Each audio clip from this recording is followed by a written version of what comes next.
Oh, what a stage we have set for the quarterfinal round of the 2026 FIFA World Cup, and the NSMA FIFA World Cup 2026 podcast continues as we get to recap the final matches of the round of 16 and preview an exciting field for the quarterfinals. Welcome to everyone watching or listening around the world. I'm Spencer Thompson, joined alongside Drew Williamson. Proud to be with you from various parts of the United States. We took a couple days to recover because we were dead wrong on a couple of predictions and a couple of things, and we got a lot of stuff that we want to say, a lot of things we want to talk about. Fun fact for you, and yes, we are going to talk about that United States matchup. This is the one time Drew and I did not text while that was going on. That is true. I didn't even think about that. Yeah. I had a brief inkling in my mind while I was in the press box of maybe I should say something to Drew, but I'm like, he's probably already in an emotional state enough where he's already arguing with his buddies and such. So are you recovered now? I mean, I guess it's just, it's not even that we lost. It was just the way that we lost, how deflating that was. Really just, yeah.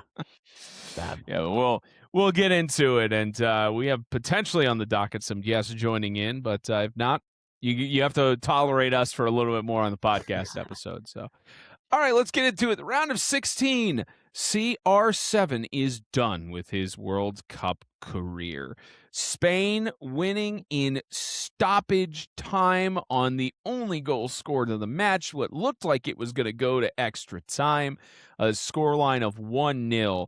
I gotta get this hair off of my microphone. I keep seeing it, and I keep seeing it in my peripheral vision where it's just like, okay, I think I got it. Squirrel, sorry. Spain wins 1-0 against Portugal in what was a tightly contested contest between these two. Really not, in the grand scheme of things, not too many opportunities. I mean, a combined 25 attempts on goal, which it's starting to be about average for the tournament. It's a little bit lower. Portugal barely managing to get the double digits metric, but they were also outshot for shots on target 6-2 against Spain. Pretty close on the ball possession side, 55-45 in favor of Spain, but 7 corner kicks for Spain compared to Portugal's 3. So Spain should have probably put in a lot more goals into the back of the net than the scoreline showed. But man, Drew, just a gritty matchup down to the wire. I mean, in a match we thought that was going to go to extra time, thought that Ronaldo may have been able to get things done. But Spain just shows yet again how, I mean, it's hard to believe they have not conceded a goal in this World Cup. The only team that has not done that, but Mikel Merino, the hero for Spain, manages to find it with 90+1. And Spain moves on to the quarterfinal. Yeah, I actually didn't realize that Spain hadn't given up a goal until I was like watching the game, and I heard, I think, one of the announcers say that, because that's an incredible thing to do. I mean, to be in the quarterfinals and to still not have conceded a goal is insanely impressive, and credit to Spain. And we all knew going into the tournament that Spain was one of the heavy favorites for a reason. I mean, this team has so much talent outside of just their young superstar Lamine Yamal. This game felt as if I almost had that feeling watching it that Spain was going to eventually get the goal. I knew that they played better. They were the better team in the midfield. They were the better team attacking wise. I feel like Portugal just was not creating that good of chances and really didn't seem like they were ever truly threatening as Spain was. I did feel like, though, as the game progressed, I felt like it was more leaning in favor of Portugal simply because I think that Portugal wanted extra time. I think, honestly, and I'll stand on this. The final substitution that Portugal made did not include Cristiano Ronaldo. They kept Ronaldo on, and I genuinely believe, because you get an extra sub if the game goes to extra time, I genuinely believe that Gonzalo Ramos would have came on for Ronaldo in extra time, and I think the Portugal manager thought that the game was going to go, because at that point there was only 6 minutes left. So I think that he had thought that the game was going to go to extra time, and it didn't. Unbelievable through ball from Spain, and a great finish as well to put them up. And once they scored that goal, there was no coming back, and you hate it. you hate it for CR7, especially me, to see him leave the field in tears. But to Yeah. be honest with you, as much as I love Ronaldo, I don't think this Portugal team from top to bottom played up to their standard at all for the entire tournament. I mean, they played great against Uzbekistan, but to me, they just looked off this whole tournament. The best midfield in the world, I'm not so convinced after watching this World Cup. But Spain's a great team. It was an unfortunate draw for Portugal, and yeah, they move on. And watch out because they have so much talent on this team. And I mean, not even with just a dominant win over Uzbekistan for Portugal. I mean, yes, DR Congo was a good team, but DR Congo didn't make it past the round of Yeah, 32. I mean, I was at that Colombia Portugal game where it was very much Colombia should have won that game. They Mhm. should have found some way to get it into the back of the net and just find a goal to win the group outright, and probably would have put Portugal on their heels or sent them as a third place team to a much tougher opponent. And even then, it wasn't really convincing in their win against Croatia in the round of 32. I mean, yeah, the close game. Yeah, Ronaldo did get a penalty kick goal and tried to help get them to that. And it was what Spain did to them, they did to Croatia with Mhm. an extra time goal by Goncalo. And it was just very much, I agree with you. It's just not really convincing for Portugal in this tournament. I know trying to get to the quarterfinal round for the second straight FIFA World Cup, but just not much to write home about for them. And hard to believe, especially with all the hype around Ronaldo and possibly Good him and point. Messi facing off. You know, if if if Messi and Ronaldo were faced off in this quarterfinal, would have been must see. Wow. FIFA World Cup stuff in Kansas City, no less, That because that's might where it that would have been. might have been, like, the biggest sporting game Yeah. ever. If Oh, Ronaldo and yeah. Messi played in a quarterfinal of a World Cup, that would just be off the charts. Pro Probably one of those, if I had requested a media ticket for it, they would have declined me. Like, that's how Yeah, tough it would have been. And absolutely. and I mean, I'm still pending on the, Argentina-Switzerland Mm, quarterfinal, but I'm kinda shocked that they let me into France-Morocco, but it'll be nice to, especially I got mixed zone access too, so it'll be nice to see nice, Mbappe nice. and, Ziberi. Well, I mean, I already saw him after the, Canada matchup anyways, but, all that to say, yeah, Spain especially, all the troubles we gave Spain for the slow start that they had. The number 2 team in the Coca-Cola FIFA men's rankings heading into this tournament with Cabo Verde tying them, which is we learned Cabo Verde was not really a team to mess with, especially now the reports that Vozina could be signed with Inter Miami CF, which is He should crazy to be. think about. He absolutely should be. But then Spain with the bounce back they needed against Saudi Arabia. And yes, it was a low scoring game, but Uruguay was on the brink of elimination and fighting their hearts out. And I guess it did benefit Spain a little bit to have For their sure. first opponent in the elimination round against Austria, because they had sort of a warm up in a way and had a shutout against them. But yeah, this Spain team, even with a thin win against Portugal, I this is one of those teams I don't have questions about as we get deeper into the elimination phase. No, absolutely. They know their identity, and I really think that game against Cape Verde woke this Spain team up. They didn't play that convincing against Uruguay, but they've looked dominant. I mean, to not have conceded a goal and to this point in the World Cup, I don't care who your opponents are, that's still really impressive. And credit to Spain's back line and goalkeeper for keeping a clean sheet. But this Spain team is not confused. They know their identity, they know their style of play. And it's really going to be interesting to watch their match against Belgium. And I do believe that's a favorable matchup for Spain. I feel like they have a pretty nice pathway into the semifinals where they take on either France or Morocco. So it's gonna be really interesting.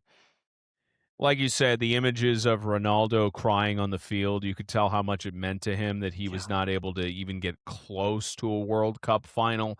Now, granted, it would have been extremely hard from that point out for them to even get to that point, Yep. but still, still an incredible career for CR7. Yeah. And You have one more thing you want to say? Yeah, well, I mean, again, going back to it's the frustrating thing, and I think the hardest aspect for Ronaldo fans and just soccer fans in general is, to me, this was the most talented Portugal has ever been with Ronaldo in a World Cup. I know I mean, dating back to 2006, which is so crazy to even think about. That was Ronaldo was in a World Cup in 2006. I was 2 years old. I mean, that blows my mind. But I think that either that 2006 Portugal team or this team, but I really think it talent wise, this was his best opportunity. And it's unfortunate that they were not able to play up to par.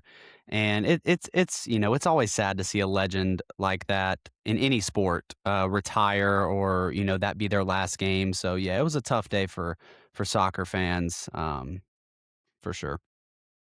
3 goals in 14 games through the international stage, or specifically for the FIFA World Cup for Ronaldo, and 2 of those coming in this 2026 edition of the tournament. So Mhm. that certainly contributed to it. But I agree. I think a talented Portugal team that should have gone a lot farther. But I do think if they had won the group, probably would have been a different story, and then it would have been a final showdown between him and Lionel It Messi. would have been, yeah, absolutely. All he had to do all Portugal had to do was either beat Colombia or just not draw with DR Congo, Yeah, and yeah, and I think and what's crazy is they would have gotten an easier path too, because they would have had to play, I believe Ghana? I think Ghana is who Colombia played in the round of yep.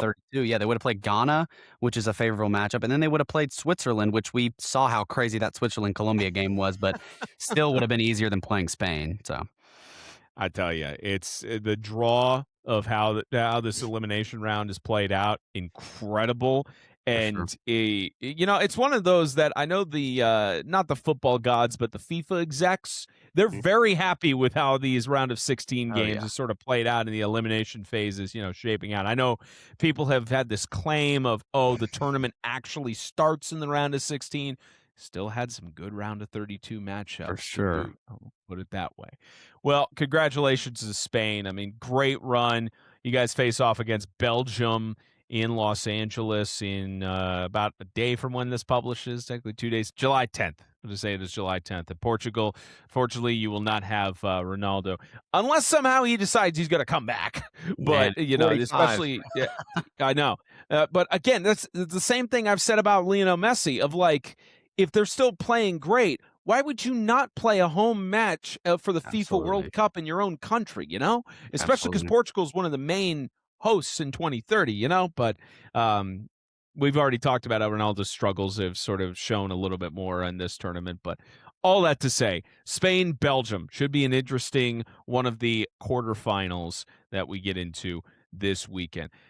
Speaking of barn burners in the round of 16, Argentina, Egypt. I'm going to read out some stat lines for you here, Drew, that baffle me with how Alright. close this game was. Argentina, 19 attempts on goal, 7 on target. They possess the ball 62% of the time. One penalty that Lionel Messi missed when he's already missed now, I think 2 or 3 Mhm. in this FIFA World Cup. 6 corner kicks. Let's go down Egypt's stat line. So, and Argentina, 3 times called offsides. Egypt, 5 attempts on goal, 2 of them on target. 100% success rate of on target attempts on goal, Drew. Crazy. um, 1 corner kick for Egypt the entire competition. 0 times they were offsides. Oh, here's another one for you, Drew. And I know this happened because of the end of the game and other stuff that dominoed. 6 yellow cards for Egypt, Yeah. 0 for Argentina, 1 direct red card to Egypt, and 0 for Argentina. 38% ball possession. Now, look, I I am not going to here a couple of things I will say. The red card was given in garbage time, basically 90 plus 4 minutes. So at that point, you're down Mhm. one man for it was an additional time of 11 minutes for like 6 minutes. Mhm. Didn't really make as huge of a difference. But The fact that Egypt was leading this game 2-0 for basically 78 minutes with that low of statistics is astounding to me. Now, yes, it could have easily been 1-1 had Lionel Messi knocked in the penalty kick, which I still agree with Zlatan Ibrahimovic in saying that penalty kicks are 50-50, both for the shooter and for the goaltender. But it amazes me. The doubts that I said I had about this Argentina team, they've washed away. I'm confident enough in saying that now.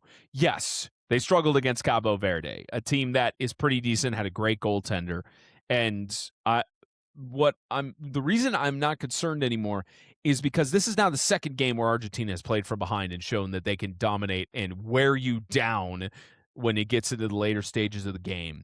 And it didn't have anything to do with the climate on this one because it was at Atlanta and it's indoors.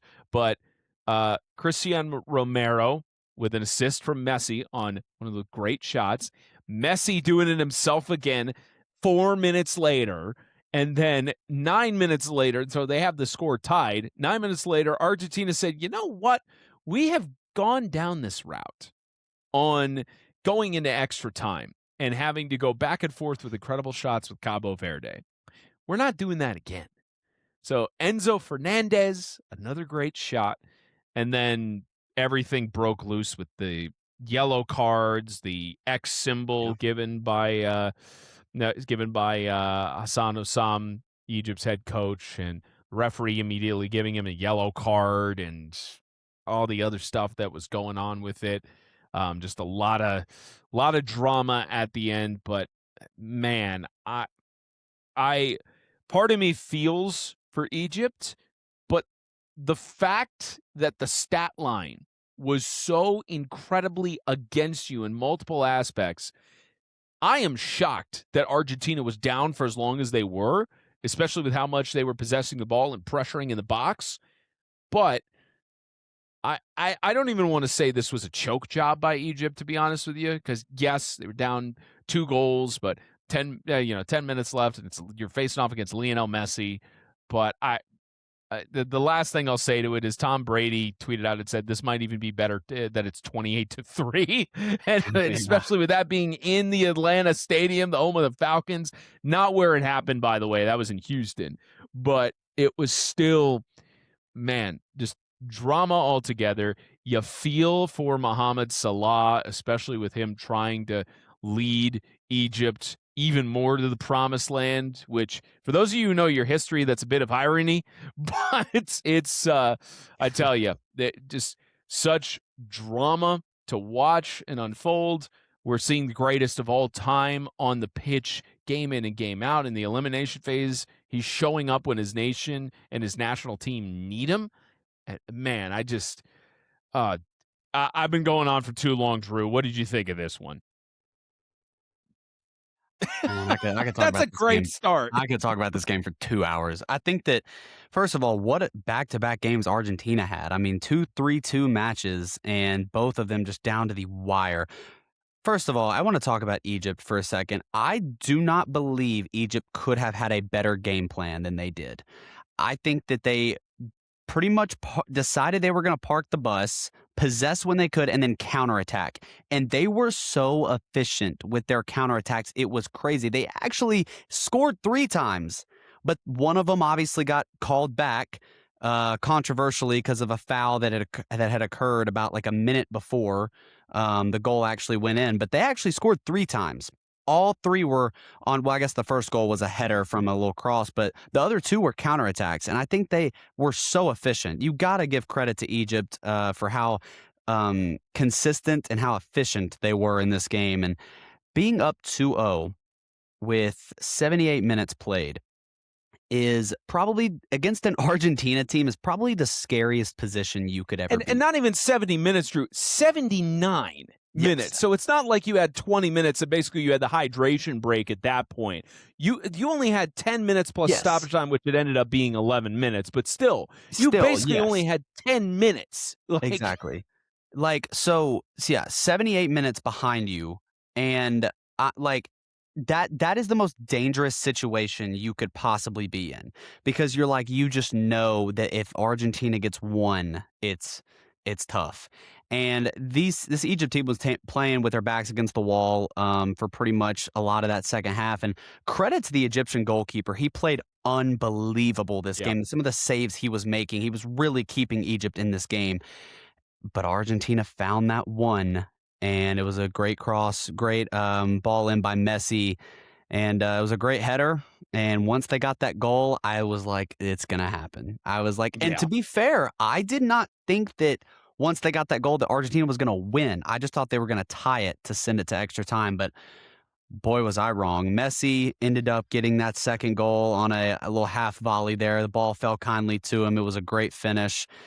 Yeah. Powered it right past the goalkeeper. And then their third goal was a little controversial because a lot of people, and this has been like the biggest talk on social media, is was there a foul on Mo Salah in the box leading up to Argentina's third goal? Because they wiped away an Egypt goal because of a foul that happened on the other side of the field.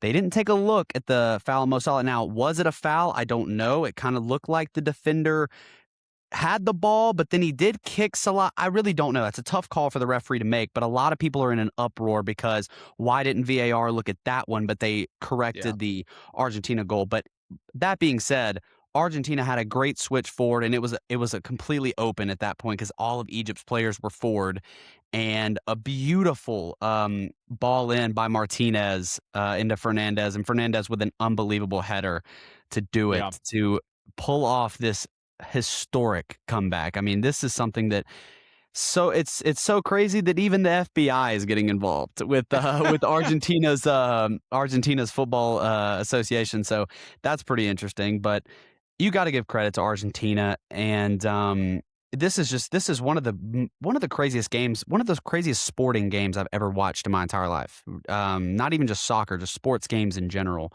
I think Egypt's collapse, man. I mean, you can't give up 3 goals in 10 minutes. I don't like the Yeah. way Egypt played either after they went up 2-0.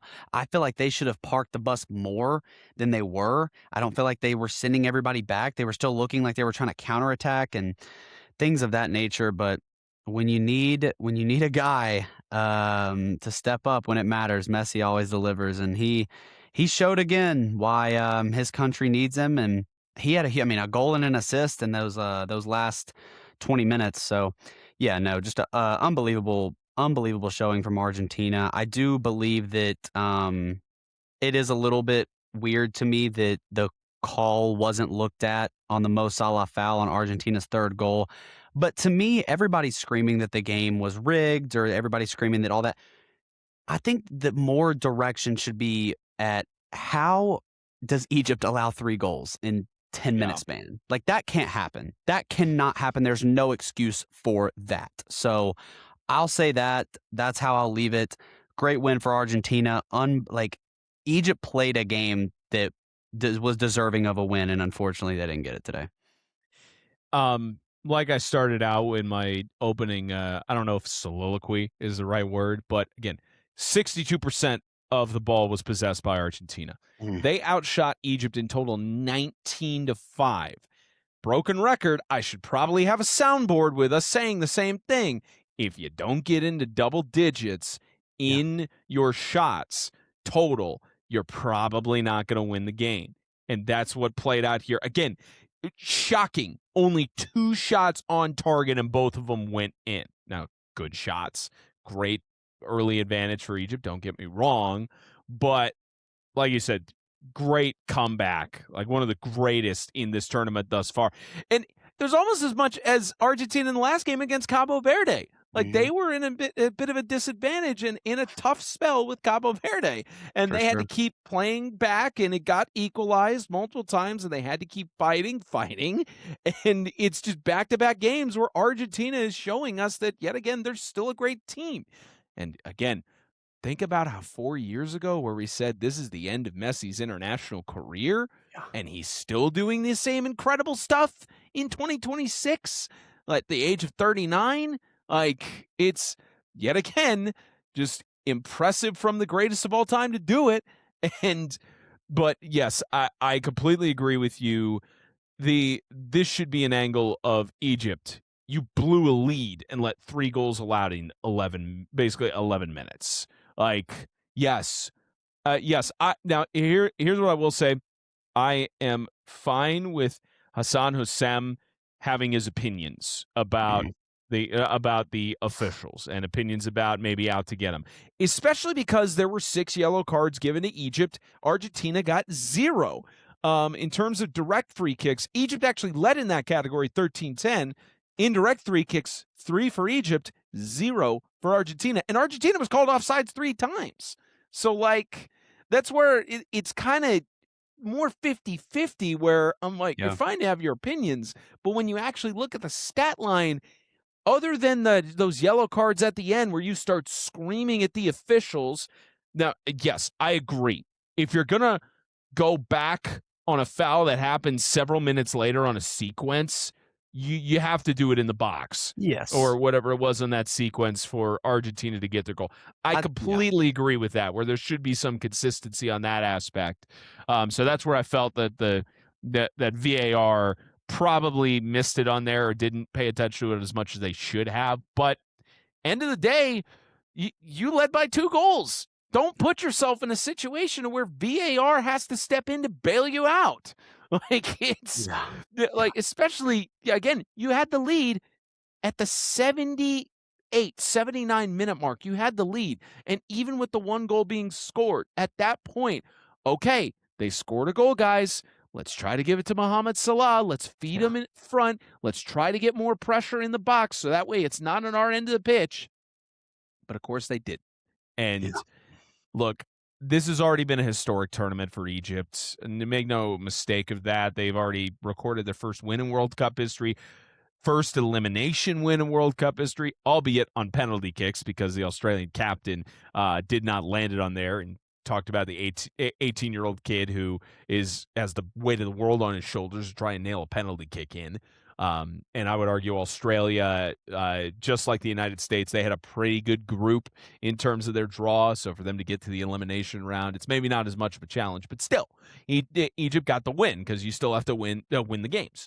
But when you're against a top tier team like Argentina, you can't go up by 2 goals. You have to go up by 3 goals. You should have gotten another one either in the first half when you had plenty of chances, or Mhm. whenever that first goal was scored at the 79th minute mark by Cristiano Romero.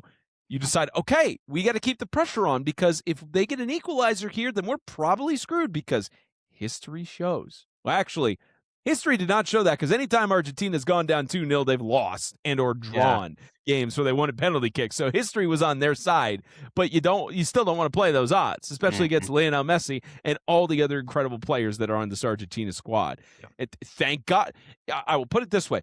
If Lionel Messi actually lands that penalty kick and he gets that second goal in the 83rd minute, then we're not even talking about that extra goal on the foul thing, because they're already leading at that point. We're not even talking about this kind of stuff. But I completely agree with you, Drew. It should be, you guys had a 2-0 lead, Egypt. What went wrong? Why did you only record 5 attempts on goal, 2 of them on target? Like, that should be the narrative here. And the fact that it's not is, I think, partially it is, and again, Hassan Hussam is completely in his right to use the FIFA symbol of filing a racism report if he Yes. feels that way. I'm Yes. not diminishing that in any way, shape, or form. I do think that a referee giving him a yellow card right when he does that is pretty bad in terms of optics. Now, I don't know what was said on the field.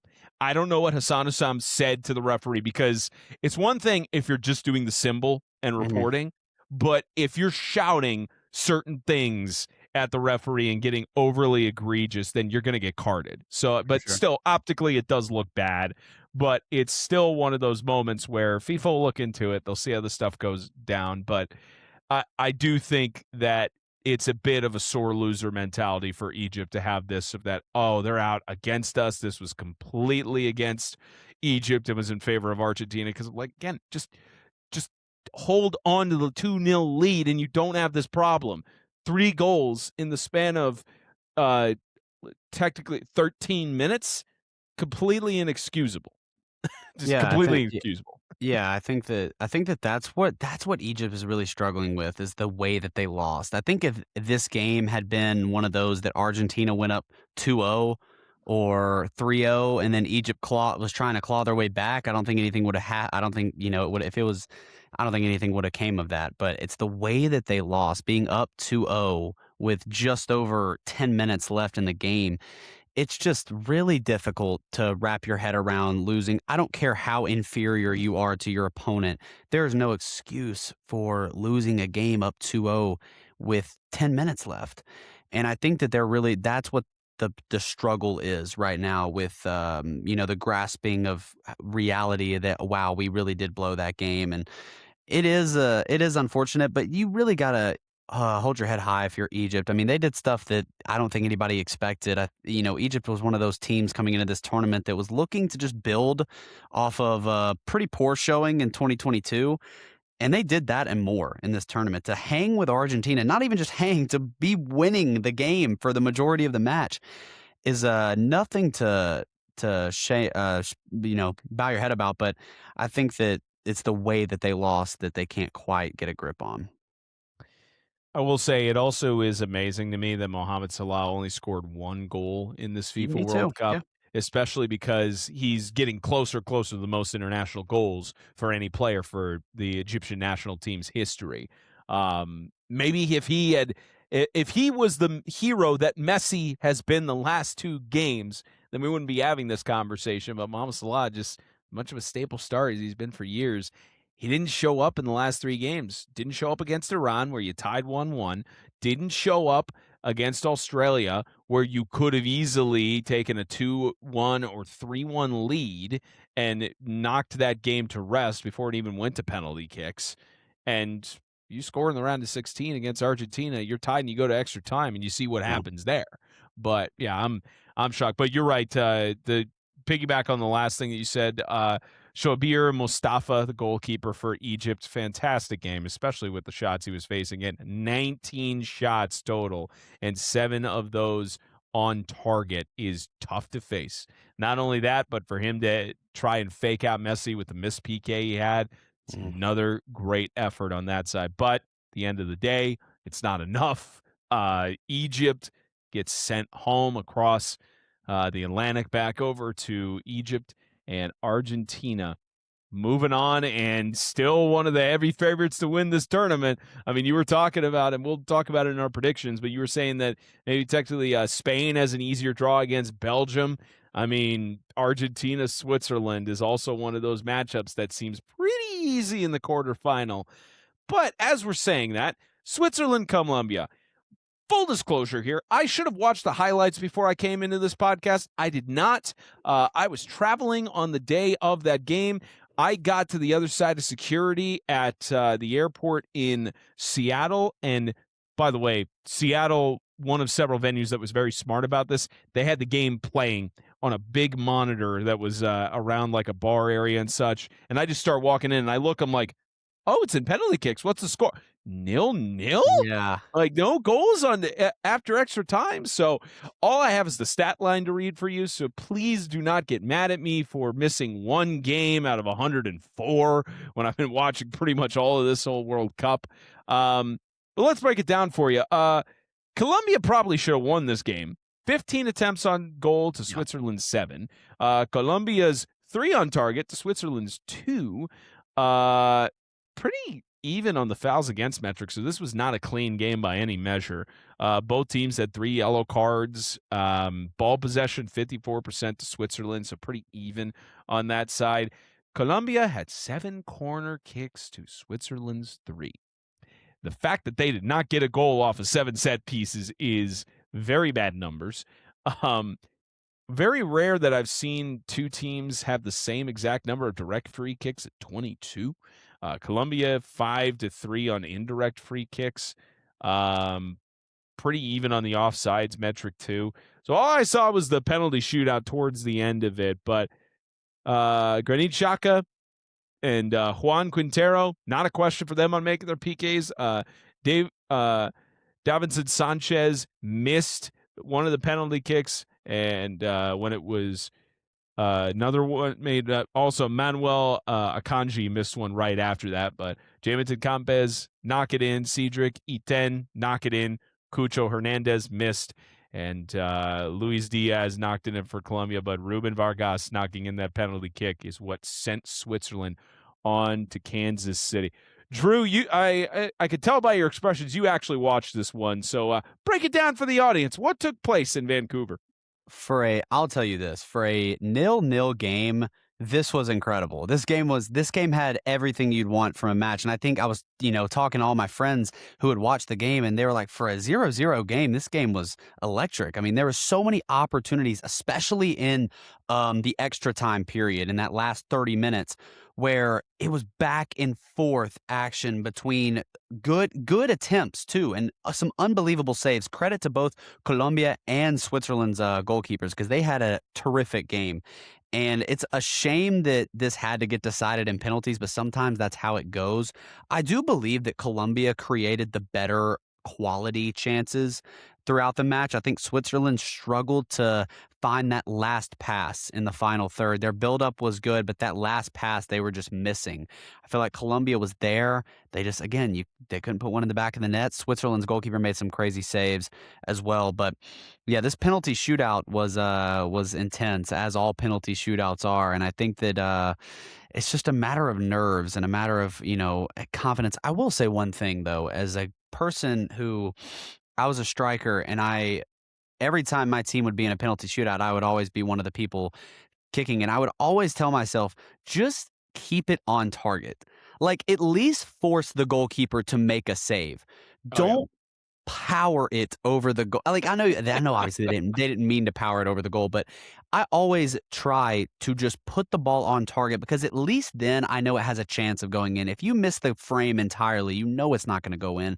So that's what I always told myself, and it's a shame watching people just blow the ball over the goal. And there was a few times that happened in this PK shootout, but overall, either team probably deserved this in the long scheme of things, in the grand scheme of things. And I think that Colombia probably would have made the better matchup for Argentina in the long run. I bet Argentina was watching this shootout being like, I really hope Switzerland wins it, because I feel like they favored that matchup a lot more than Colombia. But again, Switzerland came through when it mattered in PKs, and they got the job done. And credit to this Swiss team, man. I really think that opening game draw with Qatar really lit a fire under this team, because they have looked really good ever since that game. I mean, they came out and destroyed Bosnia 4-1. Then they beat Canada to win their group, to win Group B, and then got to play Algeria in the first round, opened up with a 2-0 win there, and then, now this game. So they've been on really good form heading into their match against Argentina. I will say, though,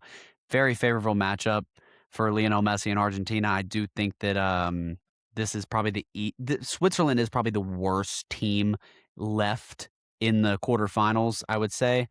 But still should be a fun game regardless. Speaking of goaltenders for Colombia, Camilo Vargas and Gregor Kobel for Switzerland. Gregor Kobel has only conceded 3 goals in this tournament, and all of those came in the group stage. And technically, Qatar was an own goal, so not something that's necessarily his fault on that. So for better or for worse, 2 goals conceded. And one of those against Canada, who was a heavy favorite with it being home in Canada with a home crowd, and 1 goal against a Bosnia-Herzegovina team that ended up being pretty decent and getting to the knockout stage as a wild card, in essence. Now, yes, Switzerland faced off against Algeria, yes, but Colombia, we've been talking about this. They were the neutral favorite to win this tournament. They were pretty much one of the silent teams, other than Ecuador, even though they ended up falling and collapsing into a dying star. But Switzerland, at least, amazes me that Xhaka has only gotten 1 goal, and it was a penalty kick in stoppage time against Bosnia-Herzegovina. He hasn't really gotten as involved I mean, he got a yellow card at 51 minutes into the game, so he did something. But it's amazing that he hasn't gotten involved. And for Colombia, it's so tough because, especially with James Rodriguez and Luis Diaz, how great they were in the earlier games. I mean, I know Diaz was the only one between the two that got a goal throughout the entire FIFA World Cup, and James Rodriguez was not able to find the back of the net at any point. But you hate to see that Daniel Munoz will not get a chance at the quarterfinal or against Messi, because especially with him having 2 goals throughout this tournament too. But yeah, I agree. I think Switzerland, after that draw with Qatar, they realized, you know what, we are way better. And that's part of what the conversation was. Like, I talked, this was Murat Yakin, Switzerland's head coach, was very candid about it in that press conference, was that we did not give our fans the performance that they expect of us. We did not play up to our potential. And they've just continued to roll since then. And similar to March Madness, similar to other sporting events where you're in the postseason, if you get hot at the right time, you might have something cooking. Sure. Switzerland has certainly done that to get to this point, but against Argentina in front of a Kansas City crowd that when Messi started his campaign in this World Cup, it was in Kansas City Stadium, and that was a full, loud, ruckus Lionel Messi crowd. So it's we have a quarterfinal that we hope is interesting, we hope it's competitive and good, but if history has shown us on the last 2 elimination games, Drew, we might go to a penalty shootout there on this one for all I know. We could get this to be a heavy defensive game or anything, but I will say, because of Switzerland winning group, they've had the benefit of better climate. They're going down to Yeah, Kansas City in an for outdoor sure. stadium that's probably going to be filtering. You know what? Let me just look. Let's see. Kansas City weather forecast. Let's see. The game's on Saturday, right? Or I think it's on the 11th. Yeah, the game's on Saturday. High of 88, low of 69. Right now, it's 63% humidity and 92 degrees out in Kansas City as we're recording this in the Man, nighttime. So that game is going to be at beautiful. night, like at 8 o'clock. So, I mean, the sun will just be setting. But that might come into play here, Yeah. especially because Argentina's played in the worst of Miami in terms of climate. So, all that to say, Colombia, congratulations on a decent run of the tournament. I mean, that was the other thing I was going to say. Other than the Uzbekistan matchup, Colombia kept playing it close, and they left it a little more to chance. I mean, Definitely. 1-0 win against Congo DR, had that tie with Portugal, 1-0 win against Ghana. Now, granted, they scored early and they held the lead from 14 minutes on, but when you're playing it that close for multiple matches, what do you expect is going to happen? If For your sure. stars don't actually perform and start knocking things into the back of the net early on, then you leave it to a penalty shootout. It's like you said, you hate it that it ends up in that way, but Switzerland will take it. They will absolutely take it as the Swiss move on to the quarterfinal, and they have a date with the defending World Cup champions who have yet to show a really, truly major sign of weakness Yeah. against in terms of Argentina. You ready to exercise No, the demons, no. Drew? Not, I'm not either. Okay. Well, we got to do it We got anyway to, as though. fans. We have to. Yeah. 4-1, Belgium knocks the final of the 3 host nations out of the 2026 FIFA World Cup in the United States. 4-1. Belgium, 15 attempts on goal, 7 of them on target. The United States, 7 attempts on goal, 2 of them on target. Belgium had 5 corners. The United States had 3. The United States had 2 yellow cards. Belgium had 0. The United States possessed the ball 57% of the time, if you can believe it. So here's the thing. Charles de Ketelaere, fantastic game. Like, absolutely fantastic game from him, especially capitalizing on defensive mistakes. It is not a 1-0 game at the beginning if the United States backline holds, especially on that cross that looked like it was floating for forever to get into the box. And Charles just read it immediately, put it in the back of the net. I would need to look at the in-depth FIFA analytics to see when's the last time a player scored from a free kick in that position outside of the penalty arc in back-to-back games. Yeah, But yeah. Malik Tillman did it. He equalized and pumped up the crowd, but 2 minutes later, Charles de Ketelaere again capitalizing on the defense for the United States making a mistake again, and it's 2-1 going into halftime. And at this point, we're talking with the folks of the media tribune. One of them said it best of that this Belgium team, when you give them a reason to be, you're going to get one of two teams. You're going to get a Belgium team that struggled earlier in this FIFA World Cup against Egypt and Iran, or you're going to get a Belgium team that just wipes through you like they did New Zealand and the United States. And you gave them reasons to by 2 defensive mistakes in the same freaking half. And you could tell Coach Pochettino was furious because both of those goals should not have happened. And they're easily correctable mistakes.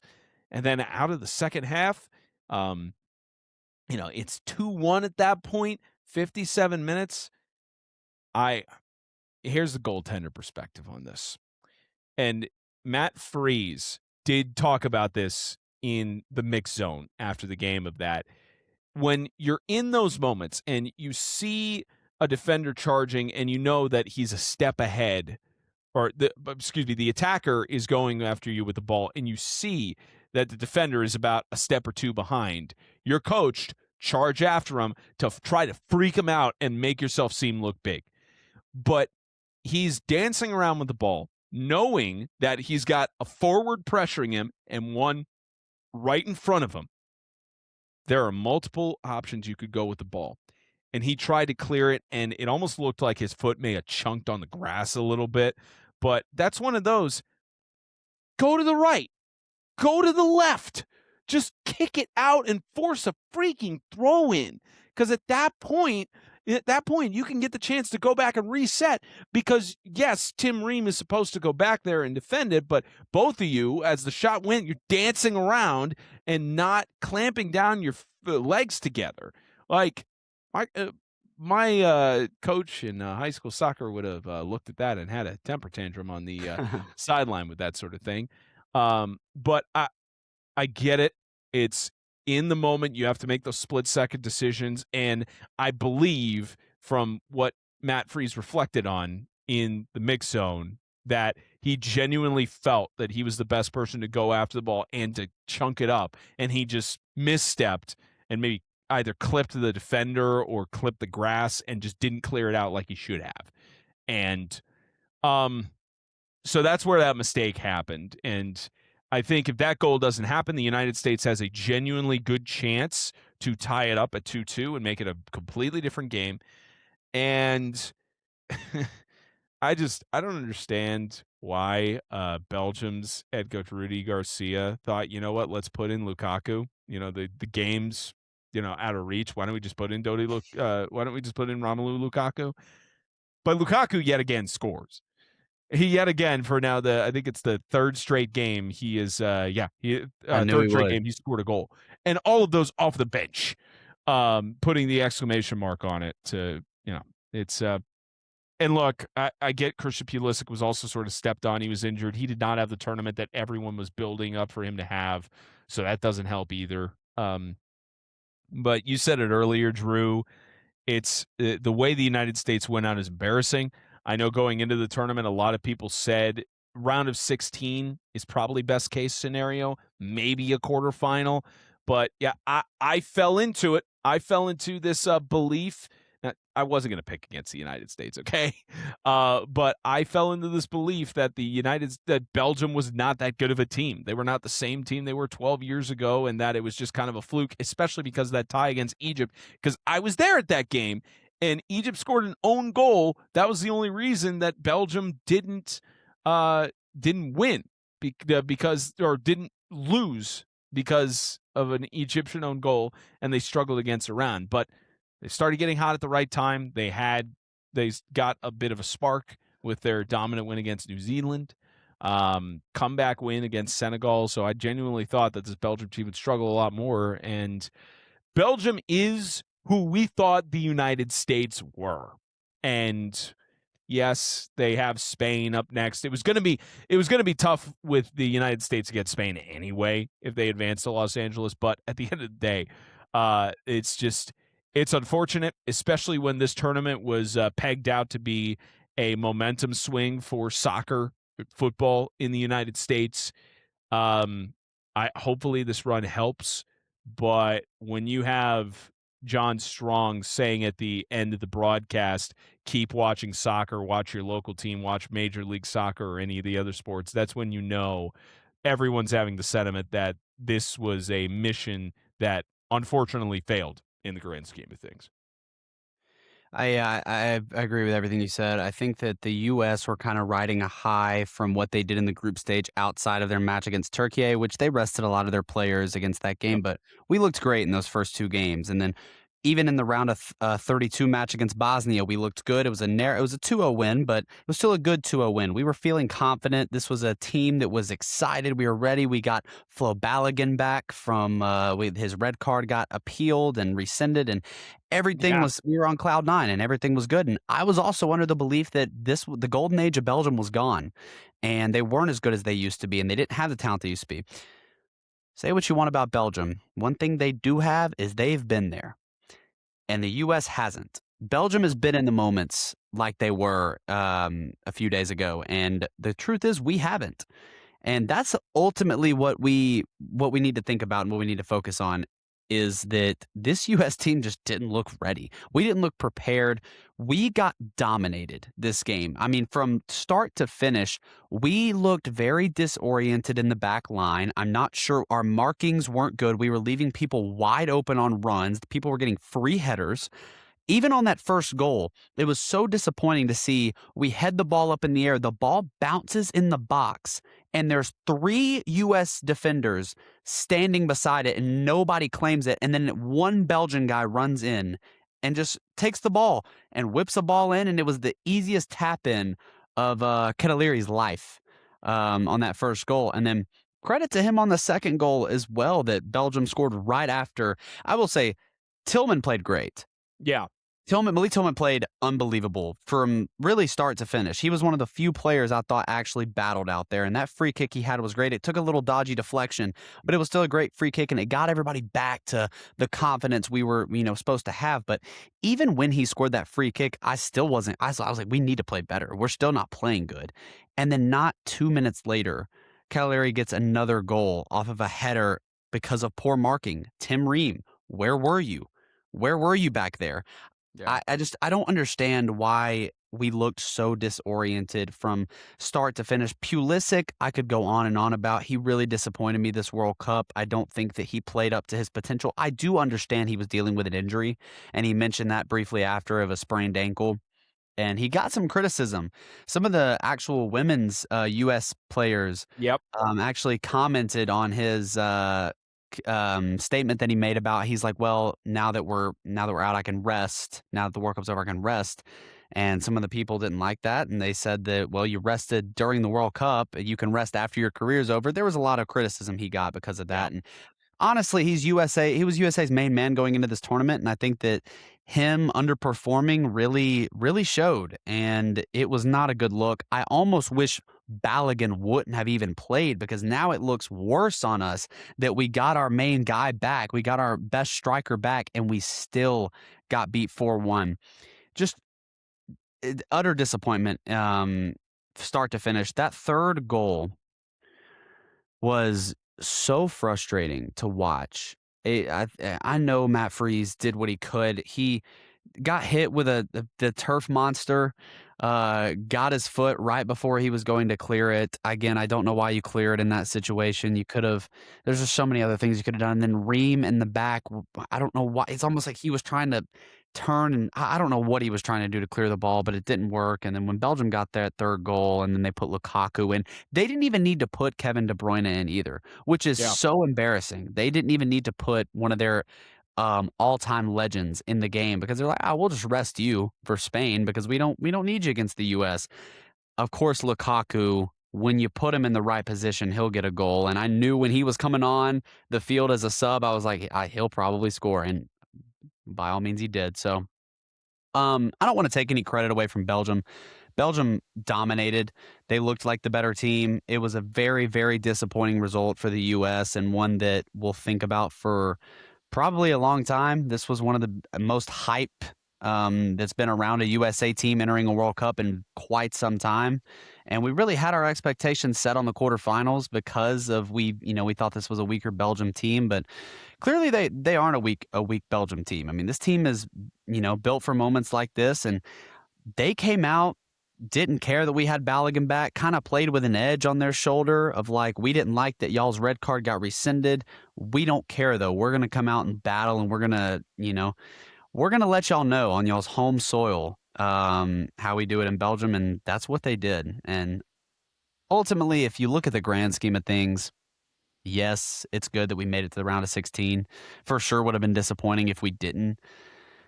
But it's still just deflating the way that we lost. I think the way that we lost is something that USA fans and, soccer fans around the nation are not going to be able to get over for quite some time.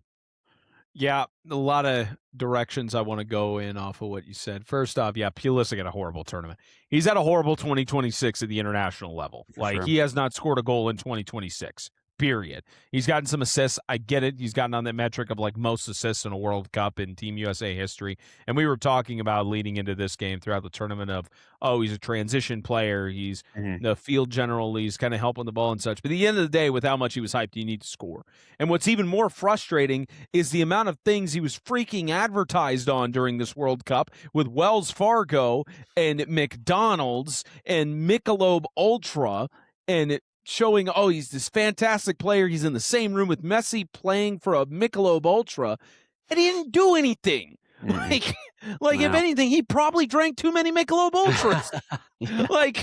And he Seemed kept like it. buying too many scarves for people with his active cash card from Wells Fargo. That's probably he was focusing more on the advertising side than actually producing on the pitch. And yes, I get it.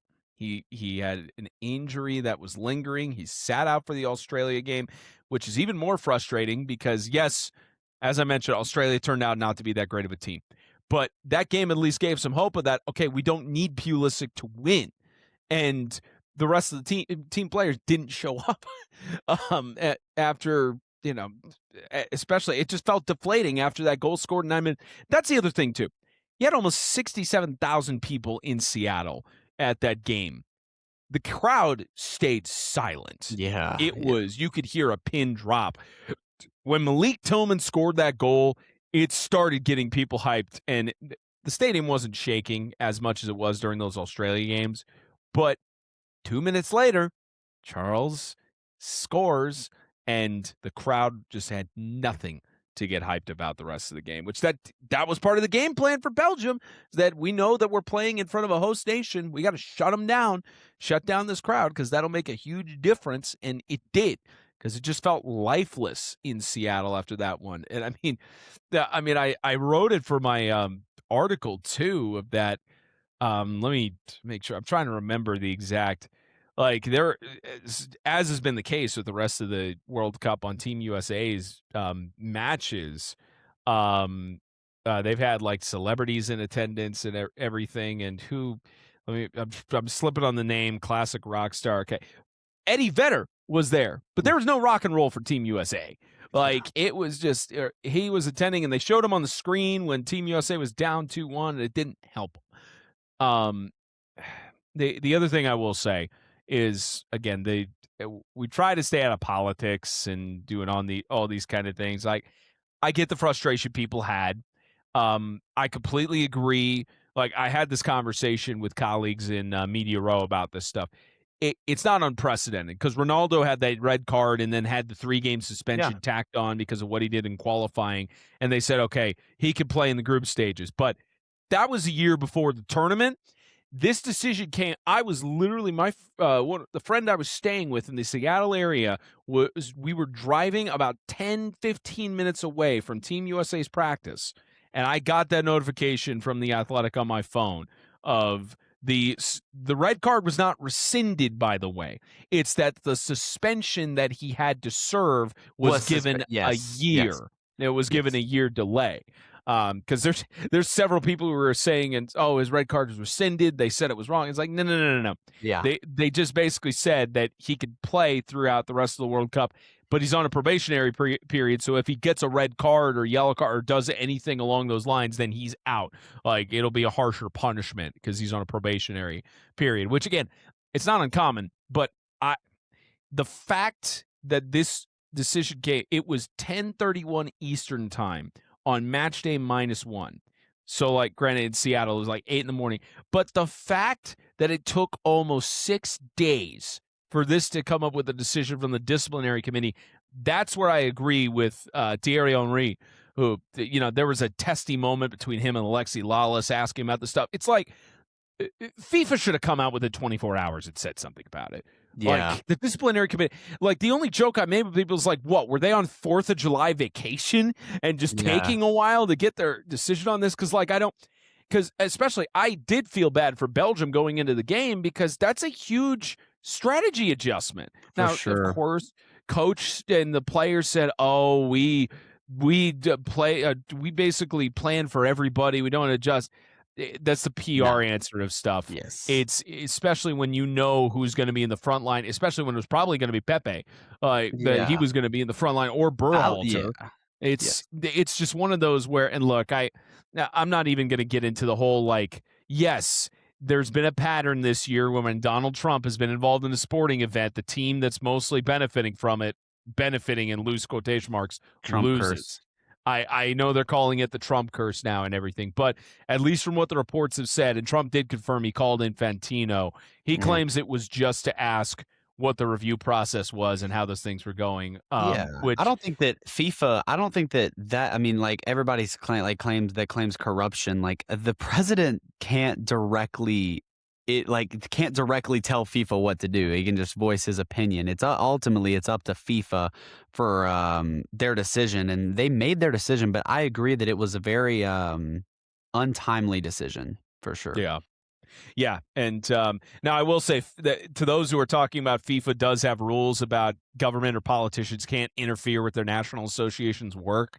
It's kind of a gray area because he's not really interfering with Team USA on this. He was just asking about the review process, and they were, I guess, helping supposedly the United States Soccer Federation on appeals and looking at other stuff with the referee for the match and the Bosnia-Herzegovina game and trying to find a bunch of other stuff. But look, all this is hearsay. I do agree that at least in terms of an optics and PR standpoint, that FIFA is very thankful that Belgium won this game because there was a lot of talk about the Belgian National Federation going to the Court of Appeals and basically saying of this, and there are stipulations that could say if, this actually, played out the way it did, then the United States could have been suspended from this tournament, which that was a card on the table. But at the end of the day, it's just the timing of it was wrong. I do agree. We talked about this when we recapped the Bosnia game. I do agree there was no intent from Balogun. I get that he stepped on the guy's ankle, but again, he was locked in arms with the defender. So what do you want him to do at that point? Like, where is he supposed to step and leave? But end of the day, none of this stuff matters. Like, Belgium can do all they want of impersonating Trump with the dance in the locker room and such. They earn the right to because they won against the United States in convincing fashion. So I don't have a problem with it, especially with all the noise and everything going on. But at the end of the day, the United States, they just got outclassed. Belgium is a better team. They're a lot better than the United States media, including myself, thought they were. And I think at the end of the day, it's this hurts. And like you said, Drew, it's going to hurt for a long, long time.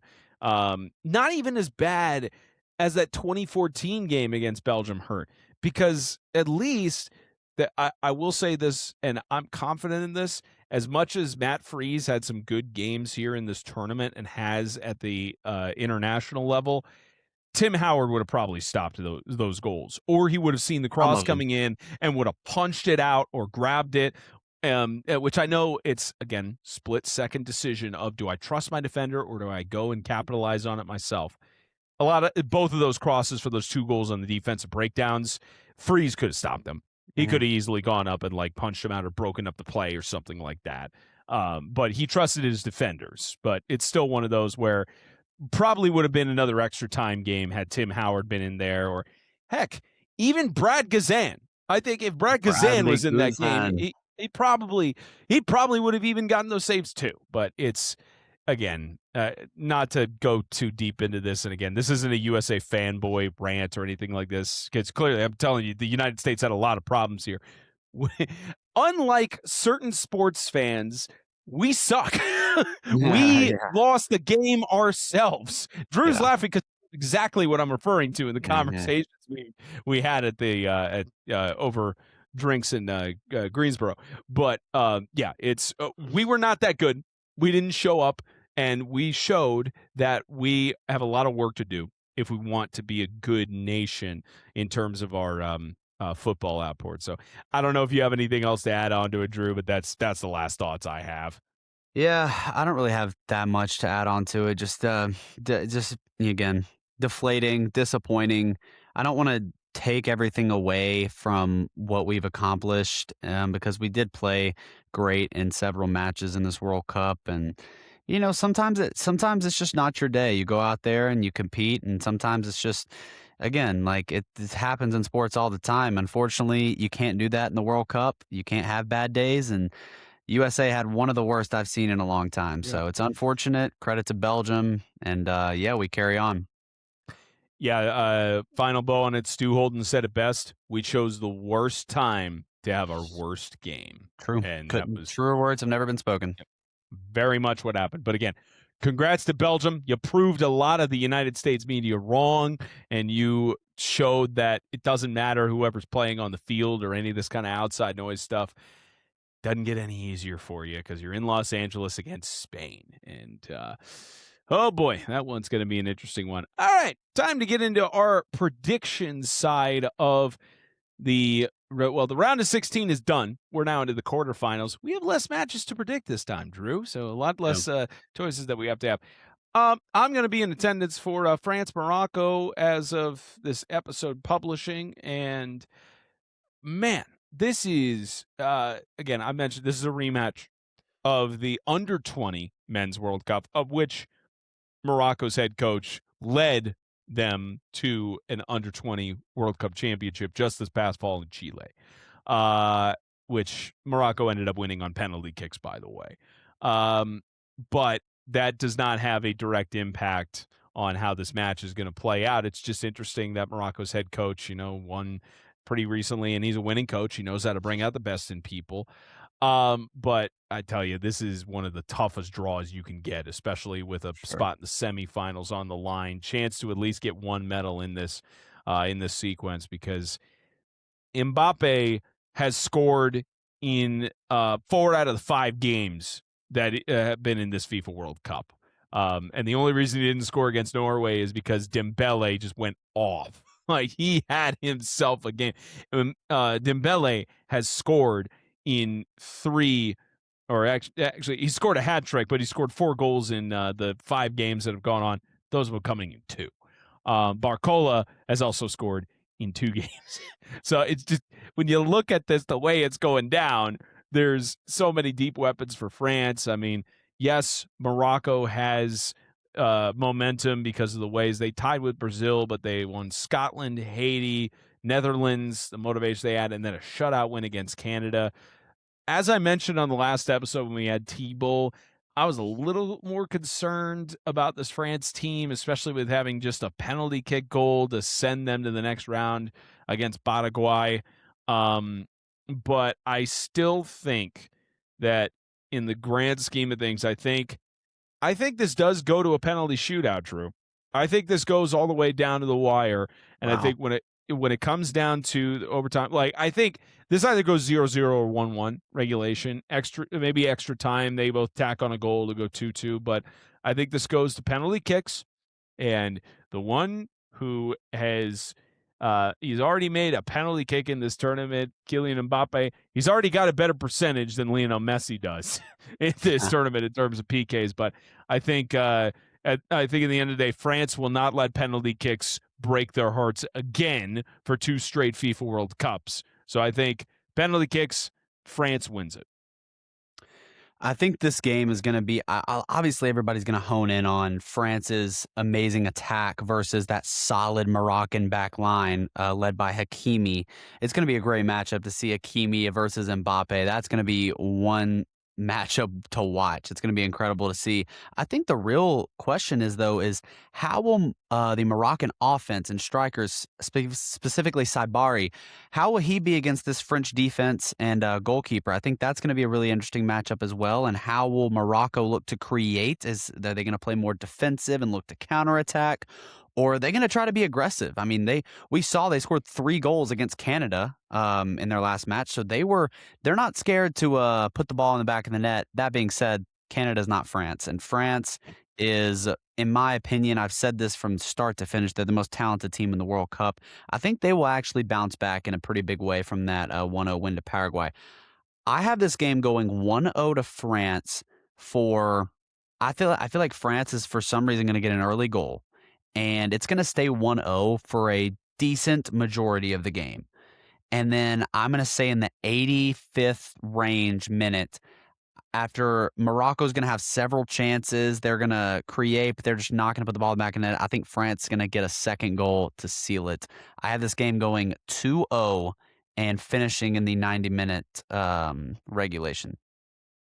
I'll put it this way. I would not be shocked if it goes that way, but Thibaut, Magda, I'm telling you, I'm rooting for you equally. Oh, I'm yeah. just saying I have to pick a winner, and I just think when it comes down to penalty kicks, France felt that in Doha in the World Cup final, and they are not going to let that happen again. But it will. I do agree with Drew. It is going to be a close game that is very much chances back and forth, and could very well be that 2-0 game where it doesn't feel like Morocco should lose 2-0, but I Yeah. think ultimately France still takes this one. All right, moving along. Spain, Belgium. I would probably argue this is we've talked about this earlier. This is one of the 4, I'll say 2 of the 4 quarterfinals that probably are not going to be as close as people think, but it's not going to be a lopsided blowout because we're at that point in the tournament where it's the best of the best at this point. Make no mistake, Belgium is in that category. They fully earned their right to be here, especially with that comeback against Senegal to be able to stay alive and go against the United States. But I think Spain, from the moment they tied with Cabo Verde, they had a lot to prove. I am shocked that Lamine Yamal has only scored 1 goal so far in this World Cup. They've started getting other guys involved. It turns out that Oyarzabal has actually been more involved. And I'm shocked that 2 of their 5 games were in the wins that they had. 2 out of 4 are low scoring by just 1 goal. The only blowouts they had were against Saudi Arabia and Austria, 2 teams that were not. No one gave them any chance to even make it to the round of 16 or even close to that in their aspects. And obviously, Saudi Arabia didn't advance, and Austria just got to the round of 32. So I think that Spain gets the job done. I think they will probably lead for about 2-0 for a majority of the game. I think the moment that Belgium subs in Lukaku, he scores a goal, but then they shut him down, possibly get another goal. But I'll say it's close. I'll stick with a 2-1 score line. I think is pretty fair on this one. And Spain, one of the heavy favorites to win this World Cup, goes on to the Final Four. Yeah, it's crazy. We have the same scoreline prediction. I was gonna also say a 2-1 victory to Spain. I think Spain is gonna come out and play aggressive. They're, in my opinion, the better team from top to bottom. I think most would agree on that. I love Belgium. I love the way that they have. Well, I don't love them in quite as much anymore, but I love the way they play, and I love the passion that they have. Lukaku, I could almost guarantee you he'll score a goal, especially if they sub him on pretty early in the second half. This is going to be a really interesting game for both ways to see how Spain will continue in their quest to winning the World Cup, and then how Belgium will be after their high. I mean, most teams that, win in a big way tend to the next game start to, not play as good. And unfortunately for Belgium, their next match is Spain. I just don't see that going their way. I was going to say this would be a 3-1 game. I was close on that too. So because you said 2-1, I'll say 3-1 Spain. I mean, like I said, I think that I'm sticking 2-1 because I say that after Lukaku scores, I mean, like I was saying earlier, maybe there's a third goal from Yeah. Spain to give them more cushion. Maybe. But Lukaku is definitely going to score, especially if he comes off the bench. I mean, there's no reason for him not to. He's done that in the last, 3 games now? 3 games in a row that he's scored a goal, and all of those coming off of the bench. So I just I'm sticking with 2-1, but I would not be shocked if it ends up being 3-1 if Lukaku cuts the lead in half, and then Spain, I'll say Lamine Yamal maybe gets one as the hero or something. I don't know, but it will still be close. It will still be one of the good quarterfinals, even though on paper it looks like maybe Spain should steamroll them. Which probably won't be the case. Speaking of steamrolling, that's probably what I have for this Argentina-Switzerland matchup. Look, Group B, Switzerland had Qatar. They had Canada, and they had Bosnia-Herzegovina. Bosnia, Canada, Switzerland, they all made it to the knockout phase. The host nation in Canada got a tough luck of the draw. Well, they didn't beat Switzerland because that could have given them a better chance, in my opinion, to get deeper in the tournament instead of the draw that they had. Switzerland, again, from that opening matchup where they drew against Qatar because of an own goal, they just realized that we need to step it up. We need to do a lot better. And that's what they've done. I mean, 4-1 win, 2-1 win, 2-0, and then penalty kicks, very luckily getting in 4-3 on the penalty shootout against Colombia. The fact that they eliminated them, it's similar to when Germany got eliminated in free kicks, and the Netherlands got eliminated in free kicks, where the team that has ended up winning has given their next opponent a run for their money. But having said that, against this Lionel Messi team with Argentina and all the other stars that are around this team, I don't see Argentina making the same mistake they have in the last 2 games where they've kept it close and or they've had to play from behind. I think Argentina wins this one 2-0. I think there are chances for Switzerland. They don't knock them in. I'll say one of them gets called for an offsides by a very thin margin, maybe by a toe, and Switzerland will be upset about it, but them's the rules. But I think Argentina does win this, and they record a clean sheet against the Swiss. I completely agree. I actually think it's going to be a 2-0 game as well. I think that Argentina will look to really do start games better than they have in the last 2, obviously with Cape Verde and Egypt. I think that they will look to be more consistent throughout the game for the full 90 minutes. Argentina is one of the best teams in terms of talent and in the FIFA Coca-Cola rankings. I mean, they're number 1 in the FIFA Coca-Cola rankings. So they really need to live up to that expectation. I think they know that. I think they are unhappy, although they're in the quarterfinals, with the way they've played so far. That being said, they've been given pretty favorable matchups, and this is no different. I mean, no discredit to the Swiss, but this is a weaker team in terms of a quarterfinals matchup sense. So I think that Argentina will look to build off of their crazy win against Egypt, and I also agree that this will be a 2-0 victory. I think they'll keep a shutout. I don't think Messi will score. I think Messi will probably create some of the goals that Argentina scores, but I'm going to go with a 2-0 scoreline. I'll say he gets a penalty kick goal this time. After having the streak of missing penalty kicks, I say an opportunity comes up for him, and he finally silences. Yeah. Well, not like he has to silence the haters at this point, but anyone who's saying, "Oh, he misses penalty kicks," he'll get one after missing several in the tournament. I was purposeful on leaving this last one that we're picking because I believe this is the matchup of the quarterfinals for a multitude of reasons. FIFA, I don't know what they were. I guess they were purposeful in this scheduling to give the semifinal teams a reward of a sense, because France, Morocco in Boston in slightly cooler weather. Spain, Belgium in Los Angeles. Yes, it's a covered over stadium, but it still has airflow and it's still kind of greenhouse effect in LA weather. Uh, Argentina, Switzerland in Kansas City, which we just mentioned about the weather, where it's going to be probably 70% humidity, around 90 degrees, which is going to be miserable. Norway, England, 5 o'clock on Saturday in Miami, with two nations that cannot physically condition themselves for this type of heat. We've already talked about how New England was, or I say New England. We already talked about how England was going to melt in Mexico City Stadium. The reason they didn't is because that thunderstorm, in my opinion, is the reason England won. Yeah. Yes, it was a tough crowd against Mexico, but not just the delay on it, not the delay itself was the problem. Like 58 degrees Fahrenheit, 80% humidity, and the rain literally saved England's chances at getting to the next round. Because I guarantee you, if the sun is shining, that game starts on time, and it's in excess heat, and it's not as cool as it is, England doesn't win. They don't stand a chance in that elevation, in that humidity, no shot.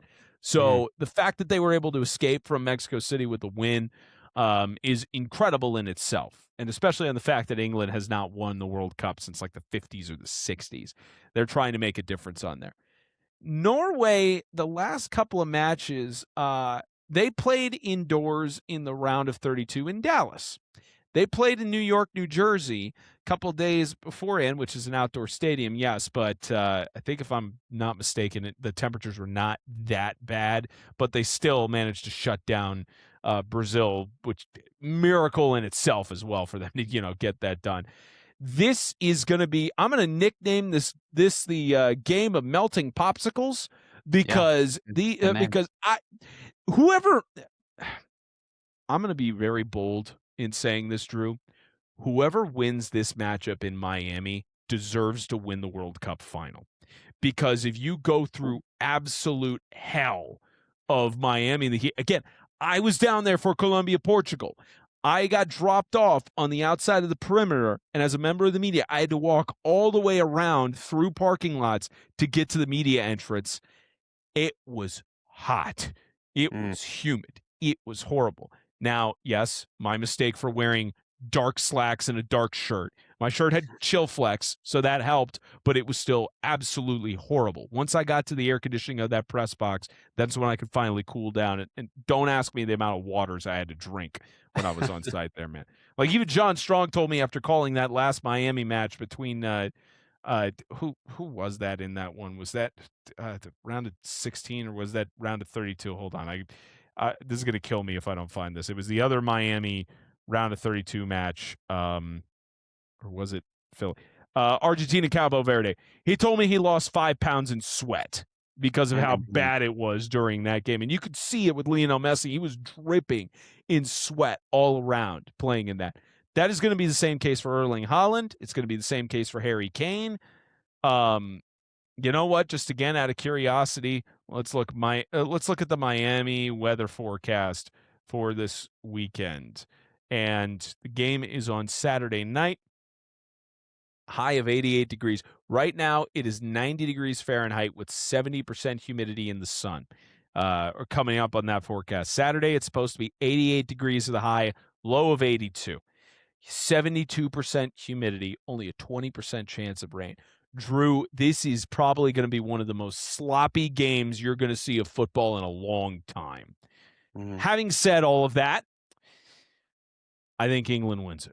I think as much as Erling Haaland, and it looks like Drew and I are going to disagree on this one, as much as Erling Haaland has been incredible in this tournament, England is going to have as magical of a run as they did a couple editions of the FIFA World Cup ago, where they went to the semifinals. Now, whether or not they do anything in the semifinals, that's yet to be seen. But they're going to get to the semifinals. I'm going to say that this is probably just a 1-0 game because, again, you're just going to have players who are exhausted, who are dehydrated. Even with the hydration breaks, they're going to be basically begging for waters and Powerades, anything they can, liquid IV, whatever it is that they can do. I mean, they'll probably get an ice bath at halftime. Yeah. Like, it's It's going to be miserable. It's going to be sticky. That is one of many reasons why I'm choosing to be in Kansas City instead of down in Miami for this quarterfinal round. But I think England gets it done. I think they have a little more star power on their end, especially because, with Norway, it's pretty much all it's been is Erling Haaland. And I haven't seen him play in any extreme heat. But for England, they've bounced around. They played, in Atlanta inside, but they had to play in Mexico City in the high elevation, not as hot of conditions. I mean, yeah, Norway had to play in New York, New Jersey, but not as hot of conditions. So I think England wins this 1-0, but this is probably going to be one of the most sloppy games of football that anyone has seen in a long time. Yeah, so this game is going to be the matchup of the quarterfinals. I've had this game on my calendar for ever since I found out it was happening. I mean, this is going to be a thriller. Yeah. I truly, I mean, Harry Kane, Erling Haaland. What more can you want from a football match than this? I can't lie to you when I say that Norway has become one of my favorite teams to watch in this tournament. Erling Haaland has a lot to do with that.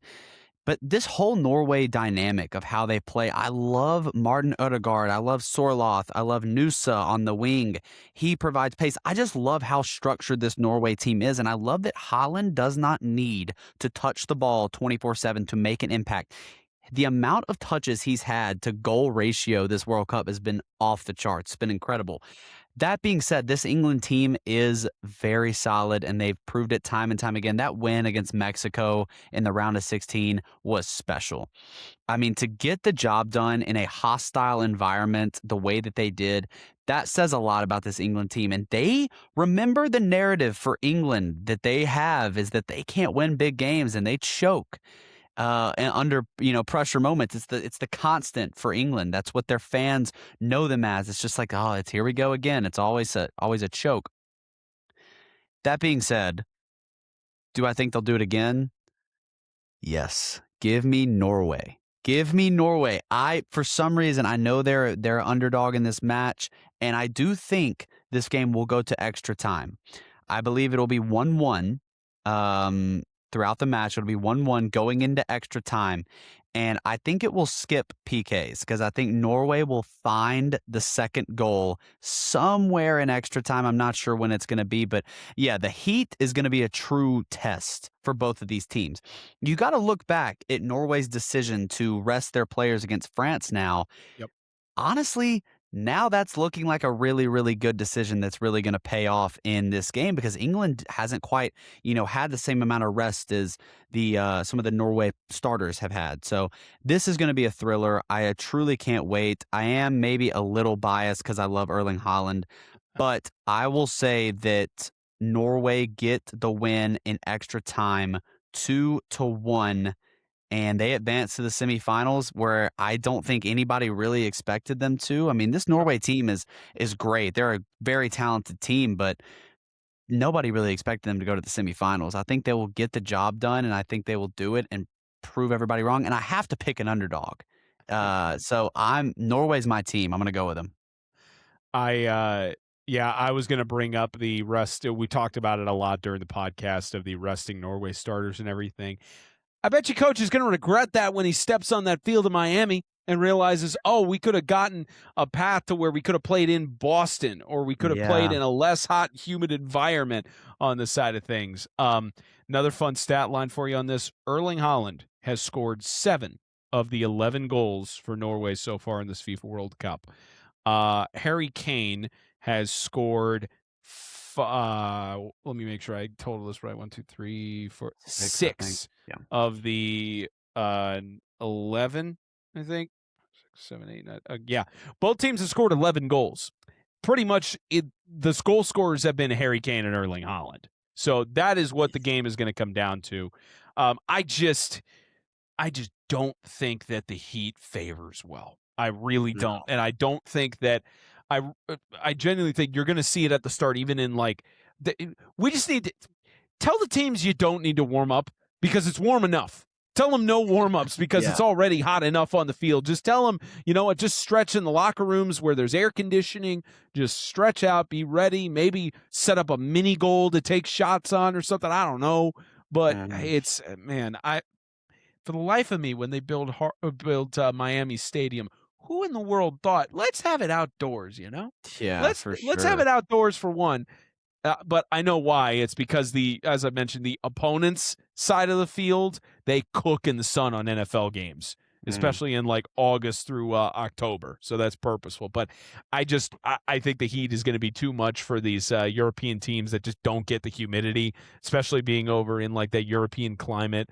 I know England's technically most of their nation over near the ocean on the coast and everything, so it's a lot cooler up there.